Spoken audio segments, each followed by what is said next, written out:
사명이라는 단어는 우리가 너무나도 잘 알고 있는 익숙한 단어입니다. 사명하면 참 거창해 보이지만 사실 사명은 우리 모든 그리스도인들의 부여된 당연한 것입니다. 단어적인 의미는 맡겨진 임무, 미션이라는 단어를 잘 알고 계시지요? 그리고 원어적인 의미는 디아코니아라고 해서 심부름을 가다라는 동사에서 유래가 되었습니다. 그래서 시종드는 것, 돕는 것, 봉사하는 것, 직무 이러한 것들이 사명이라는 단어에 포함이 되어 있습니다. 그래서 사명을 다한다, 우리가 사명을 위해 산다라는 것은 우리 하나님 아버지께서 우리에게 맡겨주신 심부름을 잘 해내는 것입니다. 아버지께서 우리에게 맡겨주신 심부름 우리 모두가 잘 해내시기를 바랍니다. 2016년을 뜨겁게 달군 드라마가 있습니다. 태양의 후예라는 드라마인데요, 송송 커플, 송중기, 송혜교 이렇게 이제 두 커플이 연기를 펼쳤지요. 송중기 씨가 이제 군인 역할을 감당했고요. 그의 이제 커플인 송혜교 씨가 물어봅니다. 왜 군인이 되셨어요? 애국심 때문에? 이렇게 이제 물어봤습니다. 그때 이제 송중기 씨가 멋지게 대답을 합니다. 애국심이 뭔데요? 애국심은 다른 것이 아닙니다. 애국심이란 자기 위치에서 맡겨진 임무를 잘 하는 것입니다. 사랑하는 성도님들, 이게 어찌 보면 참 단순한 대답 같지만 저는 이 대사가 마음에 참 와닿았습니다. 결국 대한민국 국민으로서 자기 위치에서 맡겨진 것을 잘 행하는 것이 애국심이다라는 것이지요. 이것을 사명에 적용해보면 우리가 그리스도인답게 우리의 삶의 모든 자리에서 아버지의 뜻을 행하는 것, 우리가 창신교회 특별히 말씀대로 나아가는 교회이지 않습니까? 말씀대로 성령에 이끌려 나아가는 것이, 그것이 바로 사명이다라는 것입니다. 그래서 사명은 우리의 목적이기도 하지만 또 우리의 방식입니다. 우리가 어떠한 것을 선택할 때에 사명이라는 기준을 가지고 그 방법을 가지고 선택하고 행해야 된다라는 것이죠. 사명, 그것은 사실 우리의 최고의 가치이고 우리의 전부입니다. 무더위 가운데 우리의 육신은 연약해질 수 있지만 사명만큼은 날로 날로 새로워지시고 업데이트가 되시고 더 불타오르는 저와 여러분이 되어지기를 원합니다. 첫 번째, 최고의 가치 사명은 은혜와 성령으로 시작되고 진행됩니다. 사명은 은혜와 성령으로 시작이 되어지고 또 진행되어집니다.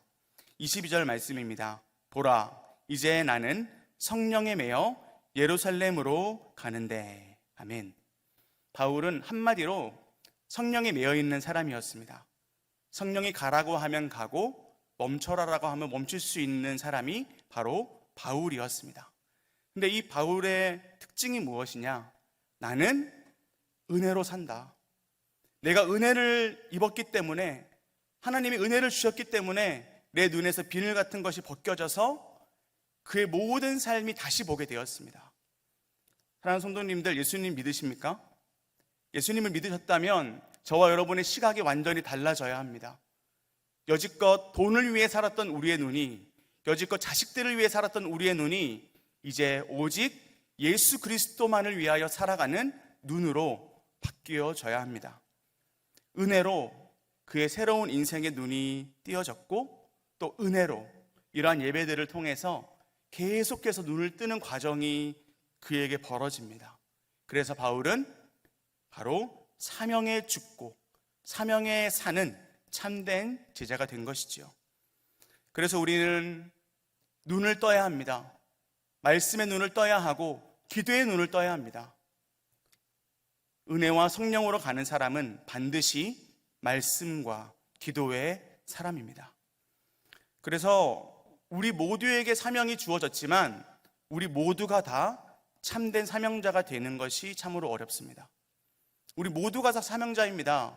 그러나 우리가 참된 사명자로서 이 일을, 아버지께서 맡기신 이 심부름을 잘 감당하는 것은 오직 말씀과 기도로 또 무릎을 꿇고 그 은혜로 나아가는 자만이 해낼 수 있다라는 것입니다. 갈라디아서 2장 20절의 말씀, 우리 이번 수련회 때도 함께 나누었는데요. 함께 한 목소리로 읽겠습니다. 내가 그리스도와 함께 십자가에 못 박혔나니 그런즉 이제는 내가 사는 것이 아니요 오직 내 안에 그리스도께서 사시는 것이라. 이제 내가 육체 가운데 사는 것은 나를 사랑하사 나를 위하여 자기 자신을 버리신 하나님의 아들을 믿는 믿음 안에서 사는 것이라. 아멘. 내 안에 부활 생명이 있다. 내 안에 예수 그리스도가 있다. 내 안에 예수 그리스도가 있기에 나의 모든 삶은 예수님의 것입니다. 나의 삶은 아버지의 것입니다라고 고백하며 매 순간 살아가시는 저와 여러분 되어지기를 원합니다. 고린도전서 15장 10절의 말씀, 그러나 내가 나 된 것은 하나님의 은혜로 된 것이니 내게 주신 그의 은혜가 헛되지 아니하여 내가 모든 사도보다 더 많이 수고하였으나 내가 한 것이 아니요 오직 나와 함께 하신 하나님의 은혜로다. 아멘. 은혜와 성령에 매였던 바울은 하나님이 많은 심부름을 맡기셨습니다. 그래서 바울이 많은 심부름을 해내게 되는데요, 그 바울이 이렇게 고백합니다. 오늘의 나는 하나님의 은혜로 이렇게 된 것입니다. 하나님이 나에게 주신 그 은혜 헛되지 않았습니다. 내가 모든 사도들보다 더 많은, 누구보다 열심히 일을 하였습니다. 그러나 이렇게 한 것은 내가 한 것이 아니라 나와 함께 하신 하나님의 은혜가 이것을 한 것입니다. 아멘. 오늘 우리 선교팀이 그러한 마음으로 선교하시기 원합니다. 내가 하는 것이 아니라 하나님이 하신다. 아버지께서 일하신다. 사랑하는 성도님들, 믿음의 본질이 무엇인 줄 아십니까? 믿음의 본질은 내가 하나님을 위해서 뭔가를 해드리는 것이 아니라 예수님이 우리를 통해 나타나는 것입니다. 여러분들의 말과 행함과 모든 성품을 통하여 우리를 통해 예수님이 나타나는 것, 그것이 사명이요, 그것이 믿음이요, 그것이 우리의 삶의 모든 모습이 되어지기를 원합니다. 뭔가 하려고 열심히 노력하는 것보다 더 중요한 게 무엇입니까? 하나님을 진정으로 사랑하는 것, 내 안에 그리스도가 있음을 진정으로 고백하는 것, 그러한 저와 여러분 되셔서 사명의 길을 함께 멋지게 걸어가시는 우리가 되기를 원합니다. 두 번째는 사명, 이 최고의 가치 사명은 고난도 막을 수 없습니다. 그 어떠한 고난도 이 사명을 막을 수 없습니다. 우리 22절 하반절에서 23절의 말씀을 다시 한번 함께 읽겠습니다. 거기서 무슨 일을 당할는지 알지 못하노라. 오직 성령이 각 성에서 내게 증언하여 결박과 환난이 나를 기다린다 하시나. 아멘. 바울은 지금 성령의 인도로, 당연히 성령의 인도로 가고 있습니다. 예루살렘으로 가는 길입니다. 그런데 그 상황이 어떤 상황이냐? 거기서 무슨 일을 당할지 알지 못하는 상황입니다. 어느 도시에 가든 어느 지역에 가든 환난과 감옥이 나를 기다리고 있다라는 것을 성령께서 알려주셨습니다. 그런데 그 상황 속에서 바울은 복음을 전합니다. 사도행전의 중반부인 13장에서 28장까지의 큰 주제가 있습니다. 그것은 바로 복음과 고난입니다. 복음과 고난. 오늘 본문이 속한 13장에서 20장까지는 복음이 메인 주제가 되고 고난이 그 뒤에 이어지는 소주제입니다. 즉 복음을 전하는 과정 가운데 고난을 받습니다. 그런데 이제 이 선포를, 이 고백을 한 이후 21장부터 마지막까지는 고난이 메인 주제가 됩니다. 그래서 고난을 받으면서 계속된 고난 속에서 복음을 전파하게 됩니다. 사랑하는 성도님들, 만약 우리가 가는 길에 결박이 있고 감옥에 갇힘이 있고 환난이 있습니다. 그 길을 여러분 걸어가실 수 있겠습니까? 그 길을 가는 것은 사실상 우리의 힘과 능력으로는 될 수가 없습니다. 그런데 놀라운 것은 복음을 전하는 모든 과정들 가운데 고난이 있다라는 것입니다. 바울은 다메섹에서 예수님을 만난 후 그가 순교하기까지 약 25년간 오직 한 길을 걸었습니다. 그것은 바로 사명의 길인데요. 그의 길을 통해 검증된 것이 무엇인 줄 아십니까? 그가 수많은 고난을 받았지만 그 어떠한 고난도 이 복음의 길을 막을 수 없었다라는 것입니다. 고난의 결과, 사도행전의 마지막 단어가 바로 이 고난의 결과인데요, 이게 바로 거침없이입니다. 우리 28장 31절의 말씀 다시 한번 한 목소리로 읽겠습니다. 하나님의 나라를 전파하며 주 예수 그리스도에 관한 모든 것을 담대하게 거침없이 가르치더라. 아멘. 사도행전의 마지막이 무엇입니까? 거침없이 가르치더라. 근데 이 거침없이는 어떠한 뜻이냐면 아무런 방해를 받지 않는다, 그를 금하는 사람이 없다라는 것입니다. 그래서 이 복음의 자유가 로마에 주어지고 이 로마와 연결된 모든 땅끝까지 복음이 연결되어 간다라는 것을 우리는 사도행전의 마지막을 통해 볼 수가 있습니다. 십자가, 그 고난의 결과는 무엇입니까? 영광입니다. 사랑하는 성도님들, 우리가 복음을 위해서 당하는 고난이 있다면, 우리가 오늘 이 시간 정말 복음을 위해서 선택을 하였는데, 이 길을 선택하였는데 더 좋고 더 편한 것을 내어버리고 우리가 이 길을 선택했다면 그것은 고난일 수 있겠습니다. 돈을 많이 못 버는 것이 될 수도 있고요, 남들에게 인정을 못 받는 것이 될 수 있습니다. 그러나 그 유혹을 저련히 잘라내는 우리의 결단과 우리의 헌신 속에 하나님은 영광을 나타내실 줄로 믿습니다. 고난이 바로 복음을 더욱 빛나게 하고, 고난이 바로 영광을 드러내는 하나님의 도구라는 것입니다. 마지막 세 번째는 사명은 생명보다 귀합니다. 한번 따라해 보실까요? 사명은 생명보다 귀합니다. 우리 23절과 24절의 말씀도 다시 한번 한 목소리로 읽겠습니다. 오직 성령이 각 성에서 내게 증언하여 결박과 환난이 나를 기다린다 하시나, 내가 달려갈 길과 주 예수께 받은 사명 곧 하나님의 은혜의 복음을 증언하는 일을 마치려 하면은 나의 생명 독차 조금도 귀한 것으로 여기지 아니하노라. 아멘. 이 말을 하는 바울의 감정은 어떠할까요? 두려운 마음으로 이렇게 고백했을까요? 바울은 당당한 결의와 각오로 이 말을 한 것입니다. 성령에 이끌려 나아가는 그 길은 어쩌면 내가 원하는 그 길이 아닐 수 있습니다. 예루살렘에 가서 복음을 전하는 것은 고난이 기다리고 있는 그 길인데요, 그 길을 다 알고 가는 것이 아니라 사명자는 그 길을 믿음과 기도로 나아갑니다.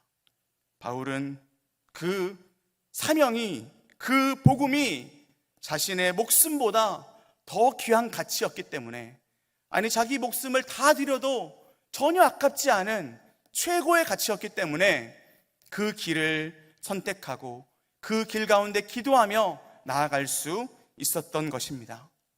아브라함도 갈 바를 알지 못한 채 순종하였습니다. 사랑하는 성도님들, 우리는 단 1초도 앞을 보지 못하는 인생입니다. 그러나 우리는 기도할 수 있습니다. 그러나 우리는 아버지께 다 맡길 수 있습니다. 맡길 수 있는 자, 기도할 수 있는 자, 믿음을 가지고 나아갈 수 있는 자라면 사명자의 길을 가는 것인 줄로 믿습니다.